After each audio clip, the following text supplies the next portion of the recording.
نماز شب کی پابندی کرنا ہے.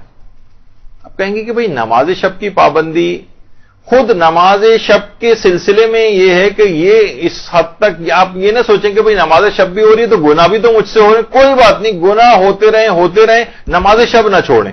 یہاں تک کہ ایک موقع بہت ہی جلد ایسا آئے گا کہ پھر آپ سے گناہ ہوں گے ہی نہیں. نماز شب کے اندر اسپیشل الگ سے پاور ہے کہ یہ گناہوں کو روک دیتی ہے. اور یہ نہیں کہ پہلے گناہ مجھ سے چھوٹ جائیں پھر میں نماز شب شروع کروں گی. نہیں، گناہ انجام، چاہے گناہ پہ گناہ انجام دیے جا رہے ہیں تب بھی آپ کہیں کہ کوئی بات نہیں، میں اس کے باوجود نماز شب نہیں چھوڑوں گی. وہ نماز شب خود اتنی پاورفل ہے کہ گناہ چھوڑوا دے گی. تو نماز شب کے اندر یہ خصوصیت ہے باقاعدہ. اور اس کی جو کاہلی ہے اس کو دور کرنے کا ایک طریقہ علماء یہ فرماتے ہیں کہ انسان قسم کھا لے کہ اگر مجھ سے نماز شب چھوٹی تو اگلے روز میں اس کی قضا انجام دوں گی، اور قسم شرعی کھا کر اپنے اوپر واجب کر لیں. جب دن کے اوقات کے اندر بھی آپ کو جو ہے وہ نماز شب جو ہے وہ پڑھنی پڑے گی تو ایک وقت ایسا لازمی آئے گا کہ آپ یہ سوچیں گی کہ نہیں پھر تو میں کیا فائدہ، جب مجھے دن میں بھی پڑھنی پڑی تو اصل ٹائم جو رات کا وقت ہے میں اسی وقت ہی کیوں نہ نماز شب پڑھ لیا کروں. تو یہ خود بخود آپ رات کے وقت صحیح طور پر بھی نماز شب پڑھنے کی پابند ہو جائیں گی. پورائے صداقت کے نام سے کتاب ہے علماء اور عرفا کے حالات پر. اس میں آیت اللہ علی آقا قاضی کے متعلق یہ بات ملتی ہے کہ آیت اللہ علی آقا قاضی کہ اس زمانے میں جب آیت اللہ علی آقا قاضی نجف میں ہوتے تھے تو ایک شخص تھا وہاں پر جو کہ ایک ڈاکو تھا قاسم نام کا. بہت چور اور ڈاکو، یعنی اتنا خطرناک آدمی تھا کہ لوگ اس کی شکل دیکھتے ہی ادھر ادھر ہو جاتے تھے. اچھا، اب لیکن یہ آیت اللہ علی آقا قاضی سے بڑی عقیدت رکھتا تھا. دیکھیے بہت سے ہوتے ہیں نا، آپ دیکھتے ہیں کہ عالموں کے پاس بھی بہت سے اس طرح کے افراد آتے ہیں جو بدنام ٹائپ کے ذرا ہوتے ہیں. تو بہت عقیدت رکھتا تھا. تو یہ روزانہ غروب آفتاب کے وقت نجف میں رہتا تھا تو کہیں اندھیرے میں کہیں چھپ جاتا تھا. جب آیت اللہ علی آقا قاضی رستے میں مسجد جاتے ہوئے یا روزے کی طرف جاتے ہوئے وہاں سے گزرتے تو اچانک سے ان کے سامنے آ جاتا تھا اور سلام کرتا تھا، مصافحہ کرتا تھا. روز ایسا ہی ہو رہا تھا. تو شاگردوں نے آیت اللہ علی آقا قاضی سے کہا کہ آقا یہ بات اچھی نہیں لگتی ہے، ایک چور ہے، ڈاکو ہے، اس کی تو بہت منفی شہرت ہے، مناسب نہیں ہے کہ روزانہ اس طریقے سے آپ سے آ کر ملے، آپ بھی اس کو نہیں روکتے ہیں، لوگ تو سوچیں گے پتہ نہیں کیا کنیکشن ہے آپ کا، رابطہ اس کے ساتھ ہے، تو یہ اچھی بات تو نہیں سمجھی جائے گی، آپ کی شخصیت کی اور شان سے بہت بعید ہے کہ آپ اس سے میل ملاقات کریں. لیکن آیت اللہ علی آقا قاضی اپنے شاگردوں کی بات پر کوئی توجہ نہیں دیتے تھے. تو اسی طرح کئی ماہ گزر گئے. یہ آتا تھا اور ایک دم سے کہیں سے بھی نکل کے آتا تھا، مصافحہ کرتا تھا، سلام کرتا تھا اور چلا جاتا تھا. اچھا، آیت اللہ علی آقا قاضی نے اس دوران کچھ نہیں کہا. جب کئی مہینے گزر گئے، دیکھیے امر و نہیں جب بھی انسان کرتا ہے تو اس کے اندر مصلحت سے بھی اس کو واقف ہونا چاہیے. ہماری فطرتوں میں جلد بازی بہت ہے، یعنی ادھر بس ہمیں کوئی چیز پتہ چلی اور پورا زمانہ اس کے اوپر عامل ہو جانا چاہیے. ہم آج ایک دن پہلے تبدیل ہوئے ہیں اور ہم نے نماز شب شروع کی اور سب لوگوں کے اوپر طنز کرنا شروع کر دیتے ہیں فوراً. یعنی ابھی ان کا ٹائم نہیں آیا ہے ٹھیک ہونے کا، تو تھوڑا وقت انسان امر و نہیں کے لیے بھی کچھ وقت درکار ہوتا ہے. تو کافی مہینوں کے بعد ایک دن انہوں نے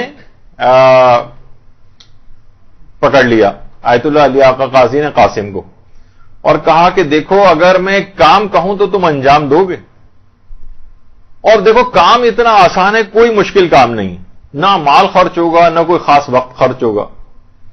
کہا کہ فرمائیے آپ. کہا کہ نہیں، پہلے تم وعدہ کرو کہ اس کو انجام ضرور دو گے. علی آقا قاضی نے کہا. تو اس نے کہا کہ ٹھیک ہے. کافی حیل و حجت کے بعد بہرحال وعدہ کر لیا اس نے. تو کہا کہ آدھی رات کو جب تم اٹھو گے صرف 10 منٹ کا ایک کام کرنا ہے. اس نے کہا کیا کام کرنا ہے؟ کہا نماز شب پڑھنا ہے. نماز شب. اچھا، اب اس کے تو آنکھوں کے آگے اندھیرا چھا گیا. نماز شب. کہا کہ آقا میں تو نماز پنجگانہ تک نہیں پڑھتا، میں اٹھ کے نماز شب پڑھوں گا، اور ہم تو پوری رات عیش و عشرت کے اندر گزارتے ہیں، اب دوستوں کے ساتھ ہلہ گلہ کرتے ہیں، صبح کے وقت کے قریب تم پڑھ کر سو جاتے ہیں، نماز کیسے پڑھوں گا میں؟ کہا کہ نہیں، تم وعدہ کر لو تم کیسے اٹھو گے اس کی فکر نہ کرو، میں تمہیں خود اٹھاؤں گا، تم فقط نیت اور ارادہ کر لو، میں تمہیں خود بیدار کروں گا. اچھا، اب اس نے وعدہ کر لیا. اس کے بعد آیت اللہ علی آقا قاضی کے ایک شاگرد سے باقاعدہ نماز شب کا طریقہ سیکھا اور اس کے بعد اپنے گھر گیا. اچھا، اب جب گھر گیا تو رات کو سونے لگا تو اس کو یاد آیا کہ مجھے تو علی آقا قاضی سے میں نے وعدہ کیا ہے، لیکن میں تو اب سونے جا رہا ہوں، پتہ نہیں میری آنکھ کھلے نہیں کھلے. اس زمانے میں تو ایسا کوئی الارم سسٹم وغیرہ بھی نہیں ہوتا تھا. بہرحال اس نے ارادہ کر لیا کہ میں اٹھ جاؤں گا. اچانک نماز شب کا جو وقت تھا اس پہ خود بخود اس کی آنکھ کھل گئی. ایسا لگا جیسے کسی نے باقاعدہ آواز دے کے اس کو جگایا ہو.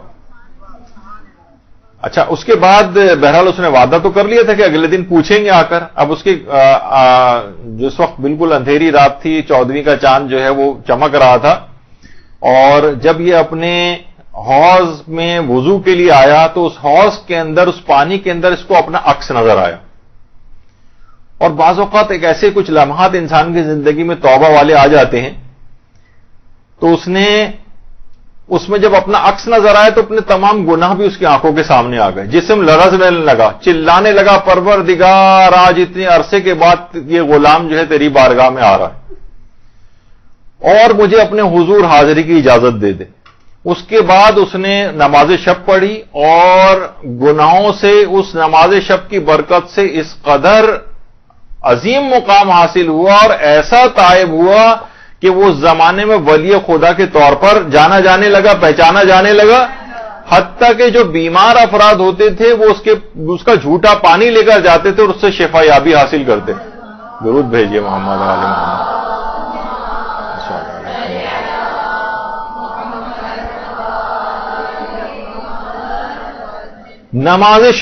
نماز شب نے اس قدر اس شخص سے، جب بھی آیت اللہ علی آقا قاضی فرماتے تھے کہ اگر کوئی شخص دنیا چاہتا ہے تو بھی نماز شب پڑھے اور آخرت چاہتا ہے تو بھی نماز شب پڑھے. دنیا اور آخرت کی ہر خیر جمع ہے.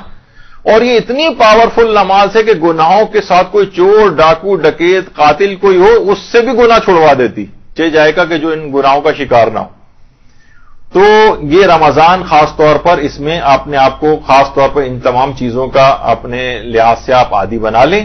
اور آپ دیکھیں، چاہے لوگ کہتے ہیں نا کہ بھئی ابھی تو ہم خود ہی گناہوں کے اندر گرفتار ہیں، ابھی ہم سے کیسے یہ سب چیزیں چھوٹیں گی اور نماز شب کیا کرنی. نماز شب کے اندر اتنی زیادہ پاور ہے کہ خود گناہ چھوڑوا دے گی. بس اس کی آپ 10 منٹ کی روزانہ اس کو پابندی کر کے دیکھیں، پھر آپ نتیجہ اللہ کے اوپر چھوڑیں اور دیکھیں گے نماز شب کتنی پاورفل چیز ہے.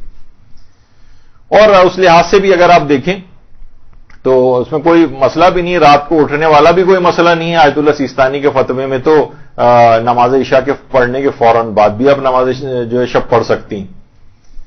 اچھا، نماز شب کو اگر رات ہی کو اٹھ کر پڑھنے چاہے جو اس کا اول وقت ہے فجر سے ذرا پہلے اٹھ کر پڑھنے کا، اگر کوئی جو افضل وقت میں بھی پڑھنا چاہے تو اس کا بھی ایک نسخہ آیت اللہ بہجت نے بتایا.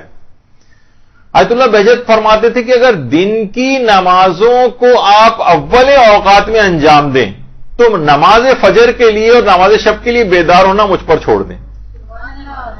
بس آپ کو رات میں اٹھنا مشکل ہو رہا ہے نا، تو دن کی نمازوں کو اول وقت میں اوقات میں انجام دے دو، خود بخود یعنی مجھ پر چھوڑ دو. ایک لحاظ سے مجھ پر چھوڑ دو سے مرادی کہ پروردگار عالم خود بخود ایسے وسائل آپ کو مہیا کرے گا کہ آپ خود بخود نافلہ شب کے وقت اٹھ جائیں گی یا نماز فجر کے وقت. یعنی یہ چیز کوئی کہے کہ نماز فجر پہ مجھ سے نہیں اٹھا جاتا، نماز شب کے لیے نہیں اٹھا جاتا، 10 منٹ پہلے کا ہی، اس سے پہلے نماز شب کا فضیلت کا ٹائم ہوتا ہے تو اس سے پہلے. تو دن کے اوقات میں آپ اول اوقات میں دن کی نمازوں کو انجام دیں. ظہر، عصر ہے یا مغرب عشاء کو بھی انسان جو ہے وہ پڑھ سکتا ہے اول اوقات میں، تو خود بخود لازمہ بنے گا کہ آپ فجر کے لیے اٹھیں گی اور نماز شب کے لیے اٹھیں گے. برحمتك يا أرحم الراحمين وصلى الله على محمد وآله الطاهرين.